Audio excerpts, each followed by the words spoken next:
Banza London TV. Ah, on nous a parlé de 5 étoiles. Bâtiment, hôtel 5 étoiles. Yango. Voilà 5 étoiles après 10. Voilà 5 étoiles après 10. Voilà 5 étoiles après 13 ans. Banza London TV. En tout cas, eloko liboso po na ngai. Essayez d'abord to ya dollar ekita. To ya dollar ekita. L'air to ya dollar ekita biloko ekiti. Et ça liete mutu nyonso tu akoka kolia. Et en plus pour social pesa bien faut mutu nyonso to aluka travail. Banza London TV.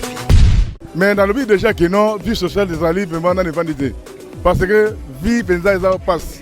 Mais par rapport à la vision et à chef de l'État, il y a quoi, ceux qui ont appliqué, et ça c'est bon. Tout le monde a besoin comme une souka. Tout le monde a besoin comme une souka. Banza London TV. Les Sankourou n'est pas zone minière. Les Sankourou n'est pas zone minière. C'est une zone agro-vétérinaire. C'est l'élevage, c'est l'agriculture, c'est ça le domaine du Sankourou. Banza London TV. En tout cas, la manière dont un social, je dirais ça ne va pas. Difficulté sociale, je dirais d'abord c'est la manque d'organisation. Hein? Il y a des politiciens. Banza London TV. Tout ce système. Le plus important au Congo, c'était de boucher les trous. Nous allons les crier que boucher les trous, l'économie congolaise va démarrer. Boucher seulement les trous. Et quand les trous sont bouchés, c'est pourquoi vous trouvez, il y a des cris partout. On parle de points. Je vais vous donner un exemple. Banza London TV. Oui, vous n'avez pas parce que qui n'est pas pareil. Bon, par rapport au climat, quoi. La lumière, tu as la place pour ça. L'ambiance, quoi, pour moi, original.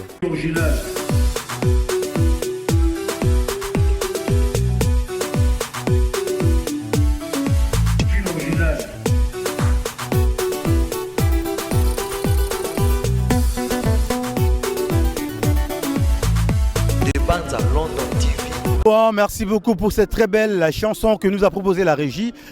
Je crois bien que cette chanson a fait du bien à tous ceux qui sont scotchés sur la télé. Donc comme je vous l'avais dit, on va directement prendre nos amis. On a vu notre maman qui est ici. Maman Abisso. Bonjour. Oui, bonjour. Moi, je suis Homos la Noblette. Vous êtes... Je m'appelle Ketty. Ketty. Tu es venue ici avec des enfants? Oui, je suis venue pour que les enfants jouent. Je suis venue à Gare Centrale. Voilà. Pourquoi on est à Gare Centrale et pourquoi on place ces belés? Bon, on a pris Gare Centrale parce que par rapport à l'emplacement, par rapport à la façon dont on modifie, voilà, j'aime. Où tu combien? Bon, j'habite Ngiringiri.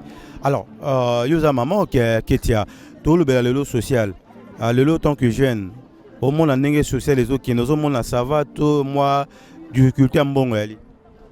En tout cas, la manière dont un social, je dirais ça ne va pas. Qu'est-ce qui est à la base? La base d'abord, la base de notre social. Je peux dire. Difficultés dans la sociale. Difficulté sociale, je dirais d'abord c'est la manque d'organisation. Hein? Il y a des politiciens. Non, il y a pas maman. Social comment pour le jeune ou bien social de tout le monde? Social d'une manière générale. Là. C'est pas pour nous les mamans. Et ça l'État. L'État ça Nino Assad. Bon, l'État faut s'organiser pour que social amboka na biso ezakitoko talaka ngai na bima jamboka na Afrique du Sud na mona les manières dont m'adresse sociale à est un peu difficile mais quand même à manger à s'habiller ça et le côté pour na bango. Donc pour na biso awa quand je vois à manger ça quelque chose faut mon toi à souffrir à luka ça m'énerve. Alors là on est resenga na gouvernement na biso tanga gobima pour que ba ça là que ba congolais ba vivre dans ba conditions bien. En tout cas eloko liboso pona ngai essayez d'abord to ya dollar ekita.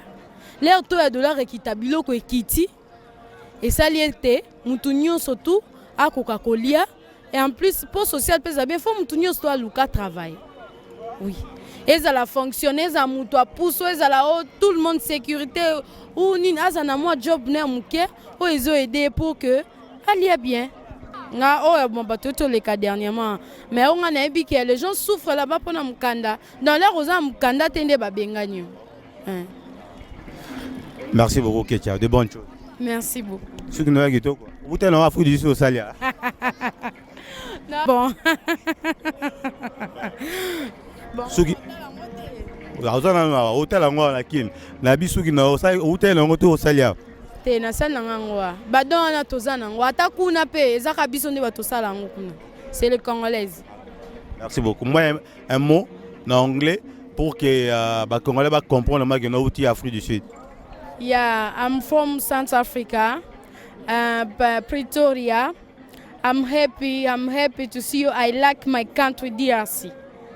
Thank you, Kate. Thank you. C'est bon. Alors donc continue. Oncle Boni. Ah bien, non qu'on a gagné. Vous dites que Malamoko Tiraï. Oui, pour nous parce que qui n'est pas bagaille. Wani. Bon, par rapport au climat quoi. La lumière, tu as la place, ça, l'ambiance quoi, faut moi gagner ça. Donc qui tika maman quand na boule maman la ah, on nous liste toi nan ah osan. Bon, ah ouais, ali dans deux semaines, bah chez eux. Ngam na chona ga poste la bien. Boy, peut ça beauté pe ya quand ya. C'est quoi pour ça bana ba louer ba foot à combien? Bon, so bana bazo ko louer ya 500.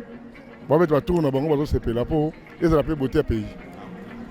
Mais yo ba voiture on se monte à la kin. Tout le temps, Liban et puis tu as à la disposition. Bon, dans un cousin, à niveau Dubaï, nous avons tinda kaba commande d'ailleurs, nous avons et ça c'est bon radakin. Alors maintenant le bélo social, tout le monde a biso hein. Tout le bélo social, yo tant que jeune, yo va dans la kin. Au monde la vie sociale à Kinois anen. Bon, dans le monde la vie sociale à Kinois, vraiment et c'est mais vision est bien zélé ça. Par rapport à vision c'est quoi? Pour l'instant, vie sociale qui nous est payée.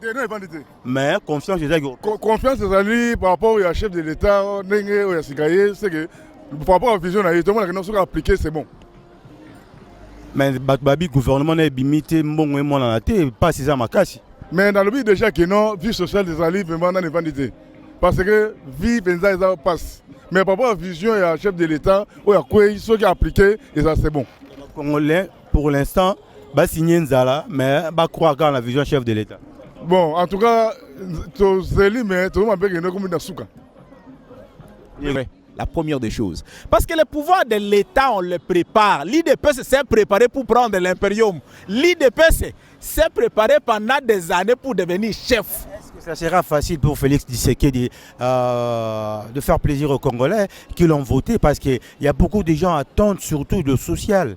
Les gens vivent bien et que les gens soient bien rémunérés et tout. Est-ce que ça sera facile pour lui?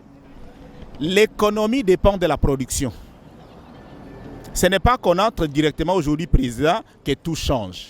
Il faut que la productivité, avec les investisseurs nationaux, vous êtes journaliste, est-ce que vous avez vu pendant ces 3 derniers mois comment les Congolais sont revenus dans leur pays? De tous les pays du monde.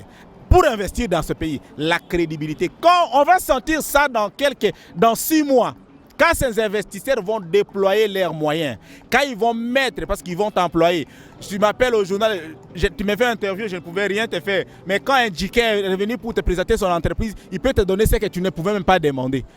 Ils vont envoyer, ils vont rationaliser les choses, ils vont moderniser les choses, ils vont renforcer la productivité des gens. Là, ce n'est pas un président de la République qui donne le moyen. Ne croyez pas qu'un président de la République se réveille un beau matin et dit tout le monde sera payé $1000. Ça ne se fait nulle part au monde. Ça partit de la production. Et la vraie économie est détenue entre les mains des citoyens, ce n'est pas entre les mains d'État. L'État vient protéger avec les taxes et avec le système fiscal. Alors tout ce système doit être revu et tout ce système. Le plus important au Congo, c'était de boucher les trous. Nous avons les crié que boucher les trous, l'économie congolaise va démarrer. Boucher seulement les trous. Et quand les trous sont bouchés, c'est pourquoi vous trouvez, il y a des cris partout. On parle de points. Je vais vous donner un exemple. J'ai lu dans vos journaux un article où les dépassements budgétaires à la présidence de la République, ils ont déjà atteint 92% dans les 5 premiers mois. Le même papier qui écrit ça, il dit que le budget réservé à la présidence de la République est de 75 millions de dollars. Et le même dit que dans les 75 millions de dollars, le président de la République a déjà utilisé dans les 6 mois 32 millions de dollars. Mais ça fait dans ses calculs 92%. Quand vous calculez ces calculs, ça donne 39%. Les mêmes papiers, mais les Congolais ne veulent pas lire les papiers, faire les calculs. Les mêmes papiers qui disent ce qui est entré, ce qu'il doit et ce qui est sorti n'a pas encore fait la moitié. Mais à conclusion, parce que les Noirs ne lisent pas. La Banque centrale, chaque mois, vous donne les recettes et vous dit des ajouts et des excédents budgétaires. La banque centrale, vous ne voulez plus croire à cette banque. Vous voulez croire à un journal publié chaque fin du mois. C'est du jamais vu.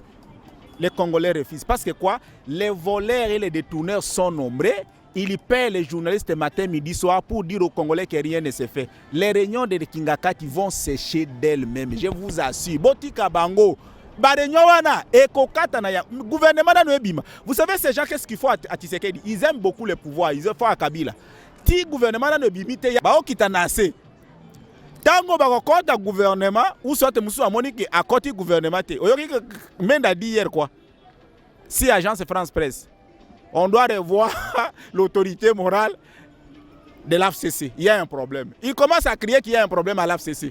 Justement, il y a ce qu'on appelle aujourd'hui à Kinshasa phénomène.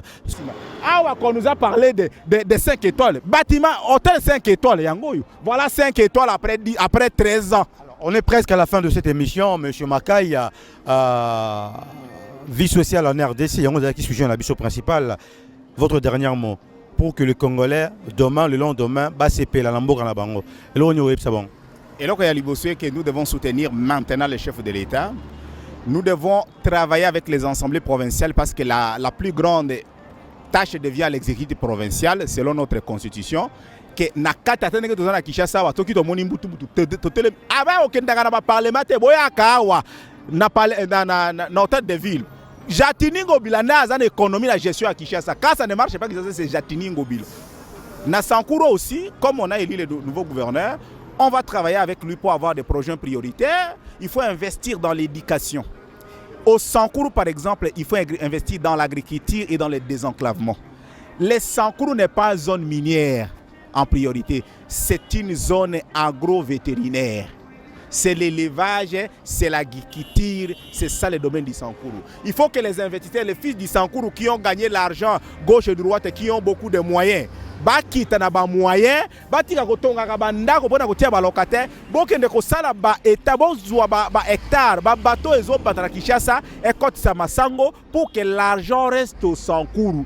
Il faut entreprendre l'agriculture modernisée. La terre sankuroise est riche. Il y a qu'on produire l'os, il y a qu'on produire makemba, il y a qu'on produire maïs, il y a qu'on produire haricot, il y a qu'on produire toutes sortes de végétation. Pousse au Sankuru au-dessus des maisons. Je demande aux chers députés, aux chers anciens ministres, Bozana Mbongo et Belé. Mbongo botika kana poto baya okangela bino. Mbongo na bino moko moyo si mangoli susu ezate. Mais soko ko investir na mboka na yo loba kozali leader. Kende ko tia mbongo wana na agriculture et puis sa santé sociale et puis sa boulot et puis sa marché tango ba ko tia ba po ba mituka et kende ko débloquer mwana mususu na mboka na basankuru mwana mususu ndipo abota ma ko ti 17 atia mona mutuka tendeko ayoka avion soki avion zoleka kendo pesela nga papa mbote akanisa ka avion azoyoka ti leloyo moto amona télévision te courant ezalaka te. Régie des yeux Zakaka na territoire à l'Odja et Sili Batobamelakama forage na bas centre. Vous pouvez imaginer ça. Mais Ababazosomba avion, les sancourants des avions ici à Kinshasa. Tu investis en agriculture, tu dans le développement local. C'est votre argent, le plus grand riche du monde, le milliardaire, c'est quoi? Agroalimentaire. Agriculture, Mbokene kotala mbongo na este, Mbokene na babutembo. L'agriculture et l'élevage rend riche et rend noble. Bon investir, bon reprendre ce que les blancs faisaient. Les cotons, tozola takaka bilamba, mizina coton ezana sankuru et bimamba nzete baboya. EVA, le plastique, ça place est là. Et Koufa, et boya, na l'Omela, et pas Moïse et Kanga. C'était la zone d'EVA. L'économie de l'Omela était stable, la plus montée du Sankuru. Banzete wana yango wana ezopola na nzamba. Qui va l'exploiter? Mettez l'argent là où ça peut ramener l'économie de la société. Kokoti saka mbongo pour la politique tekaka era campagne ko kabula kambongo. Pesa bato bisala. Agriculture va développer les Sankuru. Mettons ça, mettons l'élevage. Tokotika chasse sauvage pour la protection des espèces rares. Si koyo tango tokosala ndenge wana tokotia tomoni bantaba ekoli tosali boye. On va développer la société, les gens deviennent et les gens vont oublier la politique et politicienne. Attends l'ancien ministre, tu as échoué aux élections. Non, tu as beaucoup de moyens. Investis là où tu as la base. Base on appelle ça bango misala.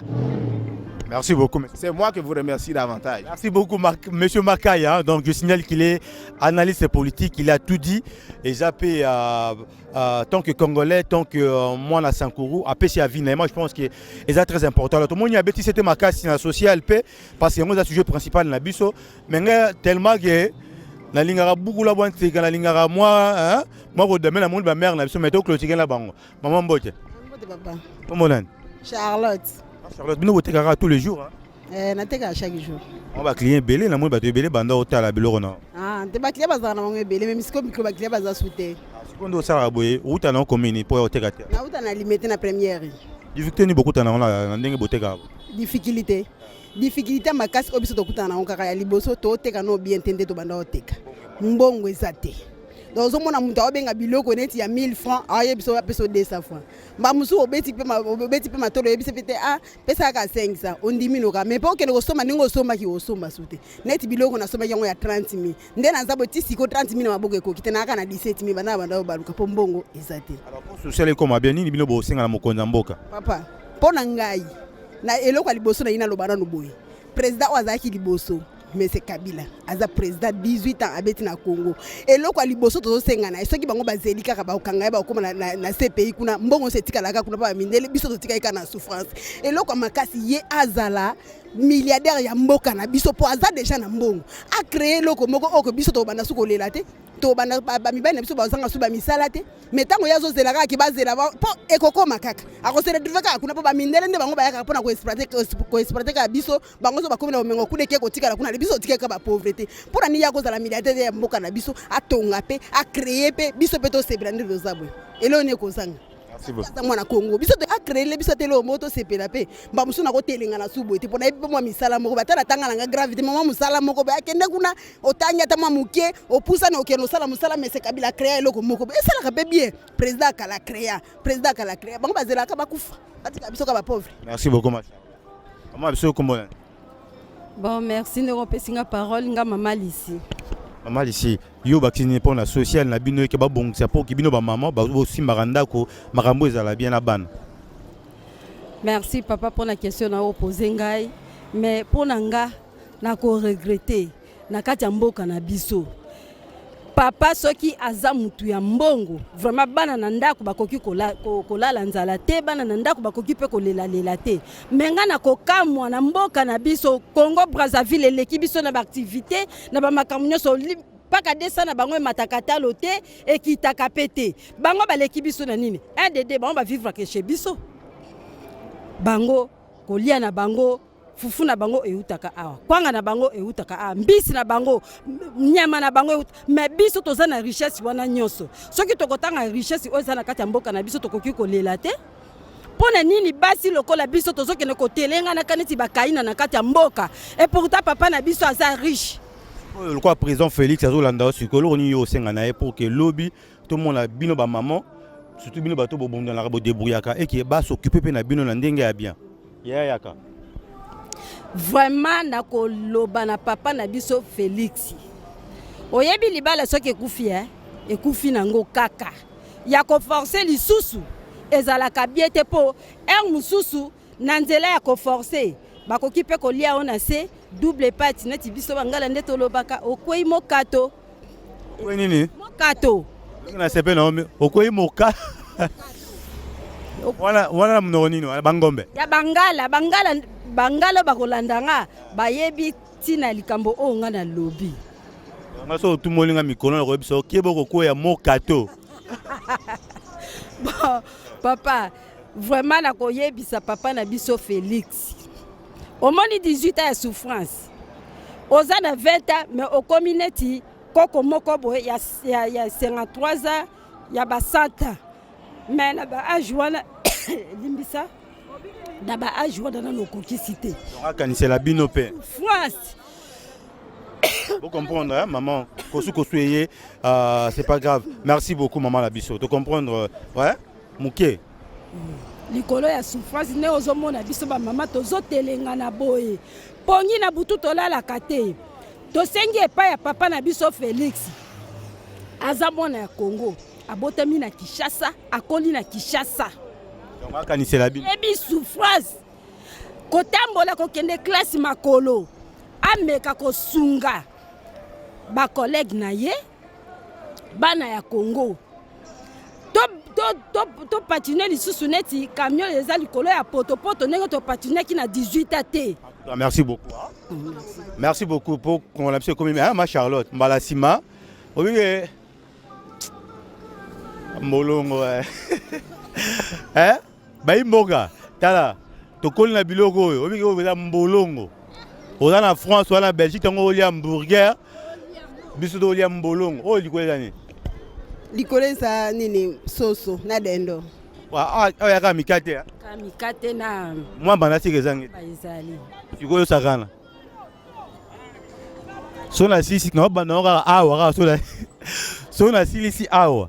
Na ozonga na bureau te na mbani ko nyata ngwa avant même na ko ma bureau. En tout cas merci beaucoup nzamba pambola bino hein.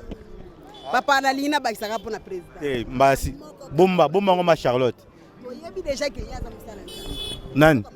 Président Félix aza mosala nzambe atelemaka na bonzambe moto atema na bonzambe azonga asima te pe azaka na injustice te biso toyebi aza ya nzambe. Merci beaucoup.